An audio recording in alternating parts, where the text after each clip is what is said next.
From Joe Kaiser, which Shamrock brother was a better fighter? Oh. I'm just put you guys on the spot. Yeah, I'm gonna step out away from this. We'll let Dan take this one. I know. I mean, I'll take this one. I always thought that Frank was definitely a more refined type of a fighter than what Ken was. I think that Frank was a better technician overall. Yeah, Frank was a technician. Ken was a brute. Yeah. So again, there was they both had their different ways of competing. It's just I think Frank was a more likable individual, and a little bit more finesse. I mean, I'm not just saying that just to be mean that they can. I mean, I'm just I always say that, and the truth shall set you free. So Freedom. Well, Frank didn't choke you out. Tony. Tony's way over here, 2,000 miles away, talking shit.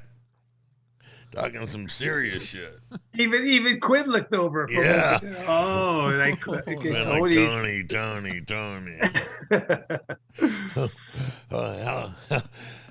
How's your day job? Don't quit your day job, boy. Might need to find another one. Yeah. Where we at? Let's keep on rolling. Okay, all right. I'm going out the door.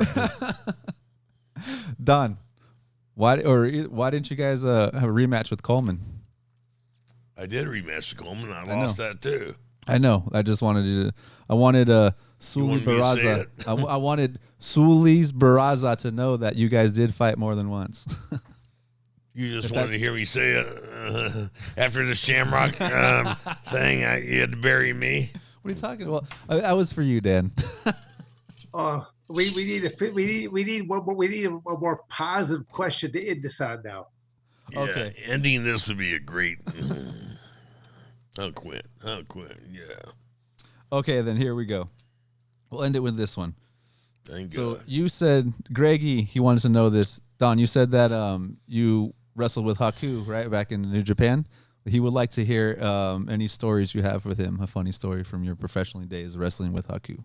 Hell, I think we just had one match, and it was a tag match, and I got in there with him, and I go, what the fuck am I supposed to do with, because Haku, Meng's a real wrestler. He knows, a real pro wrestler. I'm not. I'm still learning, And so I pick him up, like to body slam him or something, and I go, fuck, what do I do with this guy, So then I just go, whoa, fell back, and inside the, after the match, we heard some people ringside laughing, and that's what I wanted, and but he says, tell me what you're gonna do, and I can kick my legs, act like I can cause the thing, the reason, And I was like, shit, because pro wrestling is really hard to get to learn,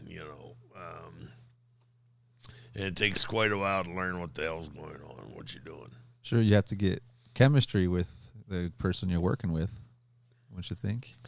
No, you both just gotta put your egos aside, and know what what each other's gonna do. Well, like Dan said earlier, it's like a lot of trust with who you're in there with. Yeah, absolutely. So that'd be a big Yeah, part. I wish I had been competing way before this internet era ever occurred, because it would have been great to know that you could have wrestled with the same guy 100 different times in different locations, but the match was never exposed. Right. Now you've got the internet, so everything's been exposed right then and there. I mean, you got people at these house shows, they're playing it live or they're recording it, and you can't have the same match next week. Yeah, you're practicing. You're practicing your match for the pay-per-view. Yep. And you just ruined it because somebody's threw it out there. All right, you guys want to wrap it up with that? Thank God.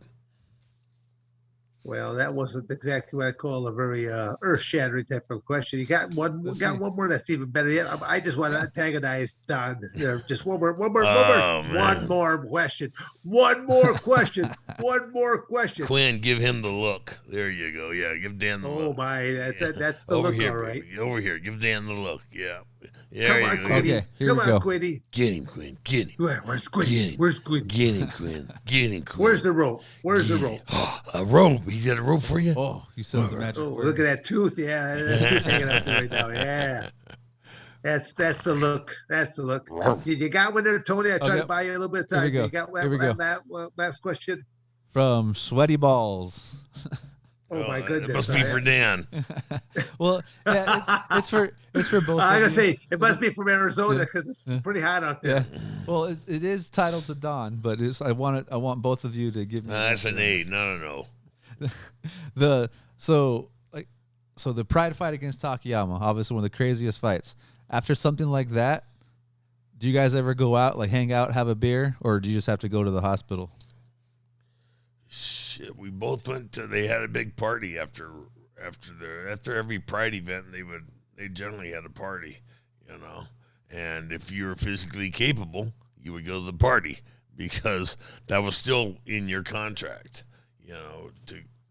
Because they made money selling tickets to the Party. to the party. Yeah, so you go there, meet the fighters, you know. So you would pay, you know, a couple $100 or what have you, maybe $500, maybe $1,000. I don't know what they were selling them for. Same way with the UFC. The UFC always had an after fight party. Mm-hmm. I don't know. I never got invited to them, so. So after the fight, you guys have anybody where everything was good? Because obviously you're not going to see Don go and have a beer with Tank Abbott. No. But I could see you would have went and had a beer with Takayama. Oh, absolutely. I respect Takayama for, you know, immensely respect him. And when Sakuraba told me, you know, I was inducted in 2016 and 2017, I inducted Sakuraba into the Hall of Fame, and he told me what had happened to Takayama-san, and you know, broke my freaking heart. You know, nobody deserves that.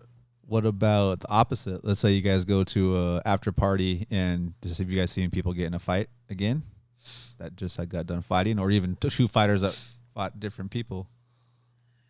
No, I never saw anybody get in a fight. You, Dan?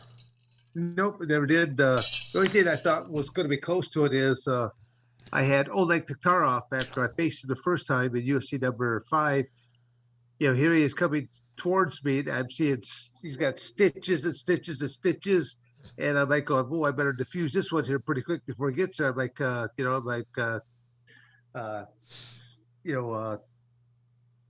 Oleg, I said, I sorry, I did not mean for you to really get hurt, and he's like, "It is no problem."